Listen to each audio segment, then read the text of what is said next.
David Webb, Principal Advisor at NEO.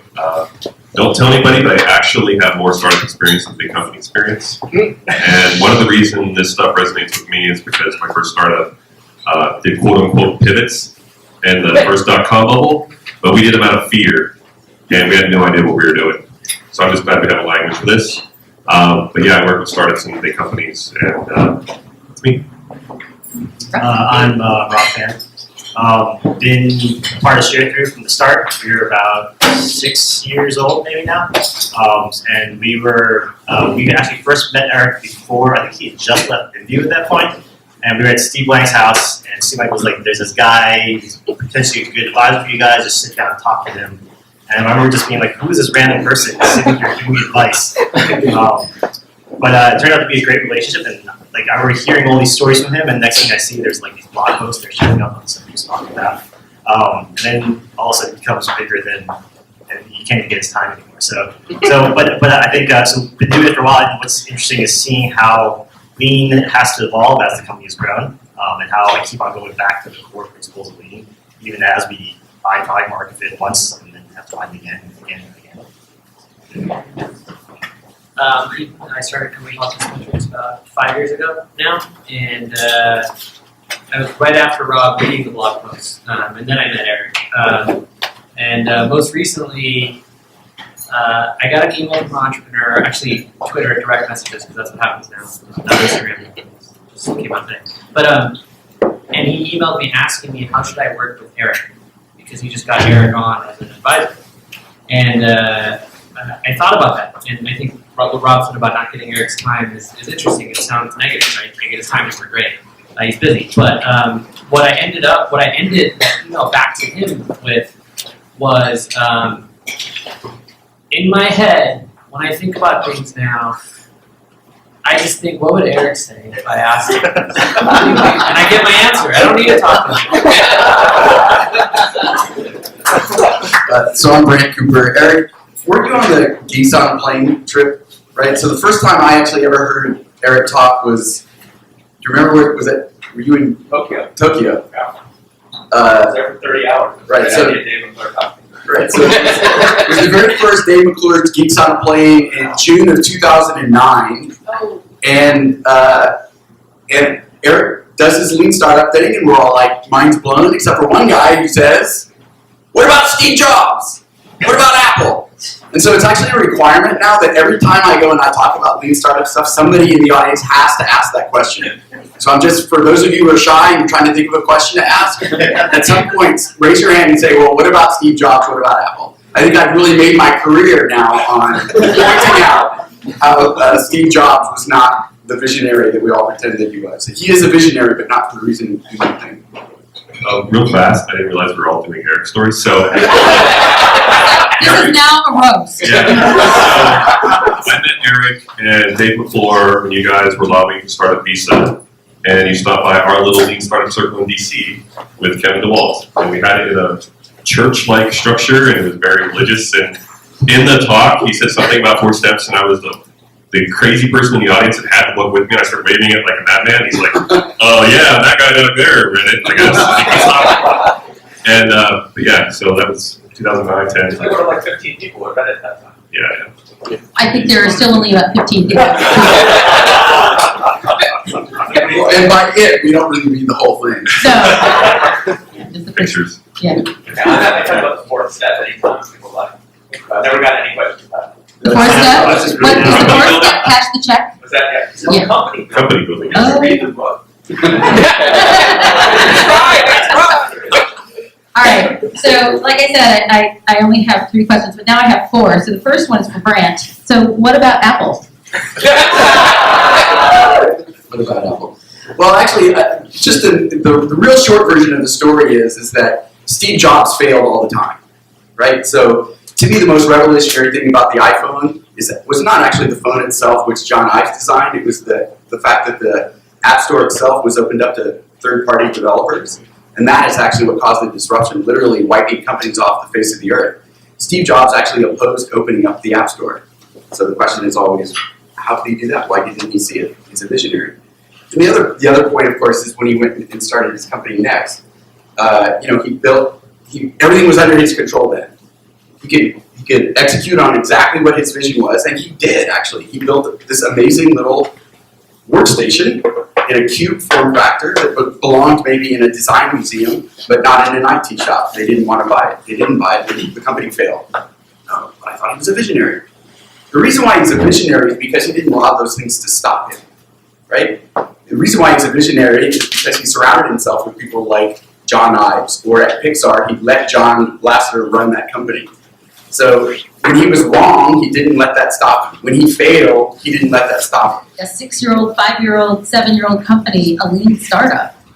I can start with that. I think what you realize is companies, they can't stop innovating. If they stop innovating, then they pretty much will stop existing.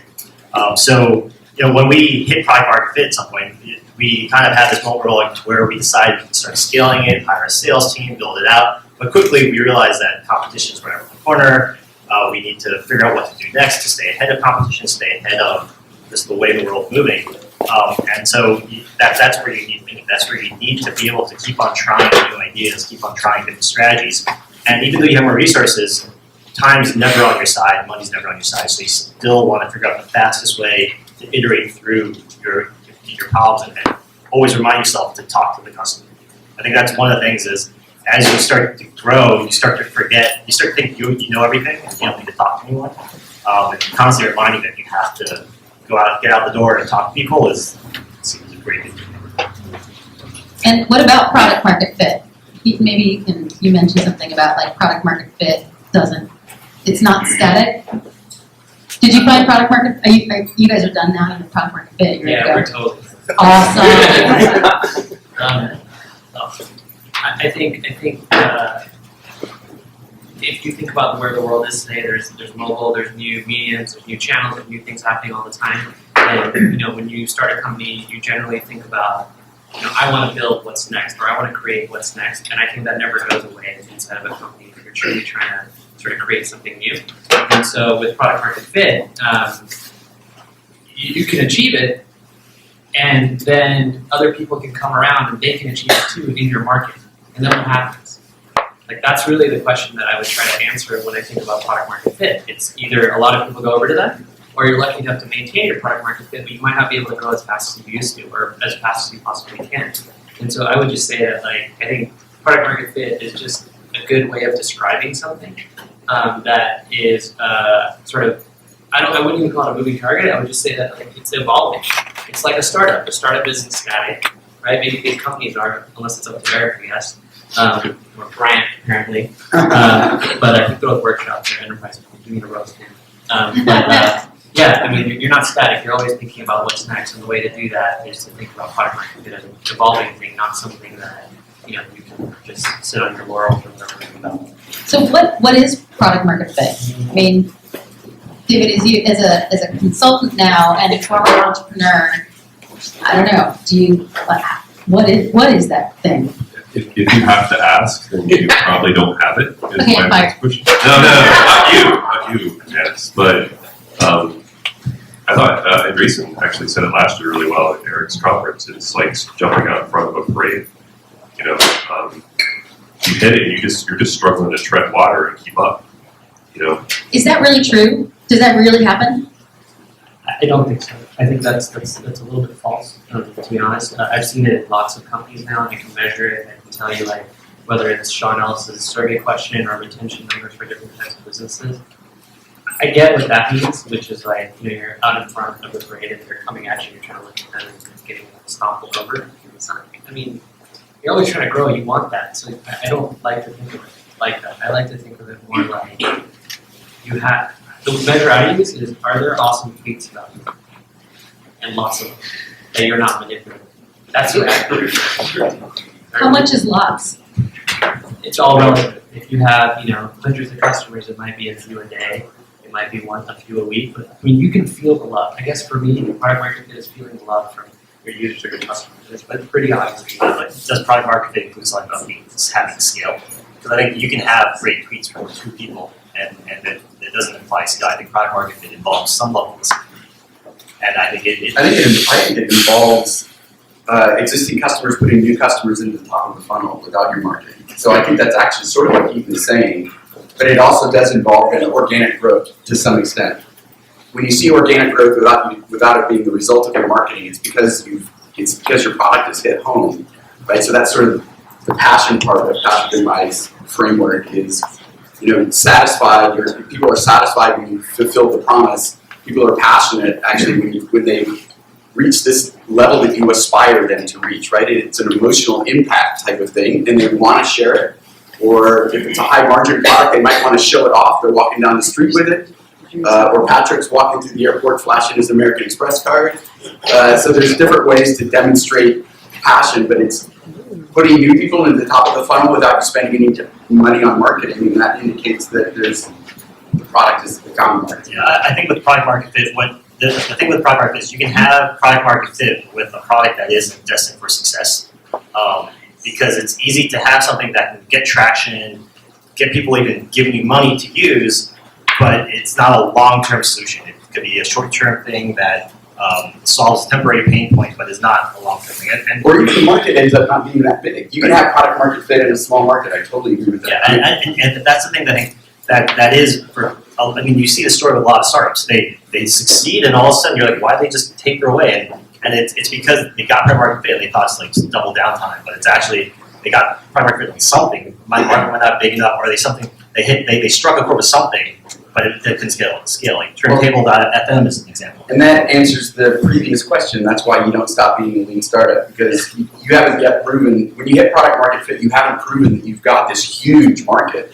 And so the whole idea around that is continuous learning, right? And that is the innovator's dilemma. The big companies have stopped learning, and that's why they're turning to lean startup stuff now. It's because they've been optimized for execution, but you have to still keep that learning component. And the learning component inside your organization is always the lean startup. Yeah, I think what happens sometimes, and using your model again,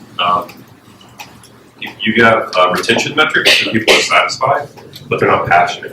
Right. So you're kind of in this no man's land, and you can easily become a 7 or 8-year-old startup that's really 5-year-old failed company attached to like a 3-year-old. But that has customers, and that's the main thing. Yeah. Right? I mean, they have customers. So, does enterprise do it better than startups? Are you setting me up? Rob, Are you resetting me up? Well, that's gonna be- I just want to see a fight. So, What better? yeah, Being startup. They spend money better. Yeah. Say, why do you think brands do all those enterprise workshops? I think that there's, when you find the people that are entrepreneurial inside of a large organization and they have they're sort of handcuffed by management, they're already doing it, right? So they're already being agile, or they're using design thinking principles, or they're already breaking rules. And I find a lot of those people are really super aggressive. They've got a lot of experience, often more experience than startup people, just in the business world, just interacting with people, just working on teams.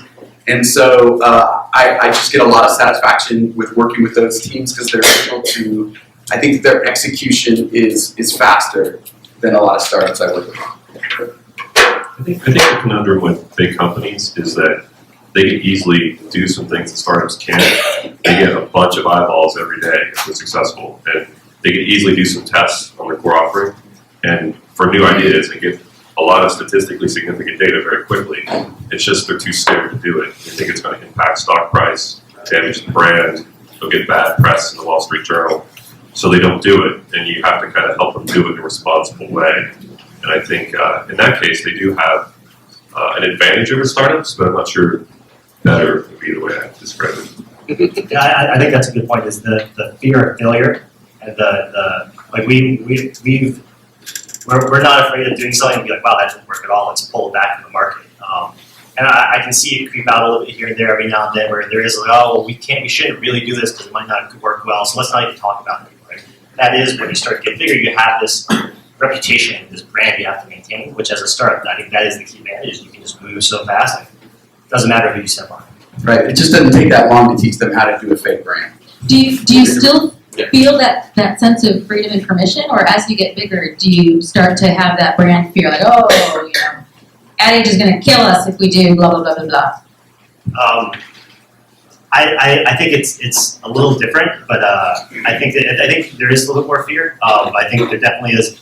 Every now and then we have a moment where we just say, hey, let's just give it a shot, just see what happens. And what's the worst that can happen is it doesn't go well. We have to deal with the brand effects of it. But you can ask my team, I guess, and ask them like how often do we take risks like that and are willing to fail at that. So we have just a few more minutes, and then we'll take some questions. So I'd like to just go down the road and say, looking back over the last number of years with Lean Startup, what advice would you give to someone who is just founding their company now? Like, what is the benefit of your, several years of Lean Startup experience? I'll start. So, I think it's important to communicate your principles and your values, and the process will emerge from that. If that process looks like Lean Startup, great. If it looks like something else a little bit, fine. But start with your principles and values. If you start with the practices and you try to fake it, you're never really gonna have the impact that you think you will. And so don't be scared to try something a little differently. I mean, I really stick at the principle value level, and the practices emerge. So don't get too caught up in the practices. I think for me, it's really think about the type of company you're trying to build. Are you trying to build a company the company to last? Meaning you're okay with being in charge of the company past 2 to 3 years, past 5 to 6 years, and even past that, because that's really going to drastically shape the way you think about the company, the way you mold the company, how much time you spend building the values of the company. Versus if you're trying to build like a company to flip, which you still flip companies, and it's not a bad thing to flip. In 2 to 3 years, it's a very different type of mentality that you're going to take on. And recognizing the two is actually a really hard thing to do, and I don't think every entrepreneur realizes and goes through that exercise to slow down. And it really will help you maneuver how you want to build your company. I think if you start a company, sometimes it's very difficult to realize like what you are and what kind of company you want to build. And so I have a pretty ghetto analogy, and it's I think trying to figure out if you're a pirate or an explorer. So and based on that, your tactics, your strategies, your long-term, short-term thinking come from that. So that's just something I've been thinking about for a while. So I think pirates tend to look for gold that an explorer already has, let's say, or another pirate. There's also privateers. And then there's explorers who tend to want to find new land before anyone else has found it. And depending on kind of what your sort of thinking is and your mindset is and the kind of team you've built, or you want to build or you're going to build, I think the strategy and the tactics are different. If you think about explorers, you're trying to find new land, it's likely that Lean Startup sort of tactics and stuff like that might be more aligned with how you think about the world. If you're a pirate and you're really have a great engineering team, probably world class, so to speak, at speed, and you can just copy anybody else and kind of figure it out. And I definitely have my opinion about that, but like, I don't judge. Like, if you're a pirate, shit, I don't want you competing with me. I'm an explorer. So if you're just starting out, stop coding. Seriously, it's a trap. You're never going to stop, and you're never going to know what you're building matters. Talk to your customers, understand them deeply. Don't pitch your idea. Try to understand where they got the problem that you think that they have, and really have the guts to go do it. Because you are going to waste your time and money pursuing an idea if you're not willing to do that. The answers are with the customers. You just have to get it out of them. And build an experiment culture. Empower your whole team to run experiments, that they don't have to ask permission from you to run experiments. Everything is about their learning early on, so optimize for learning.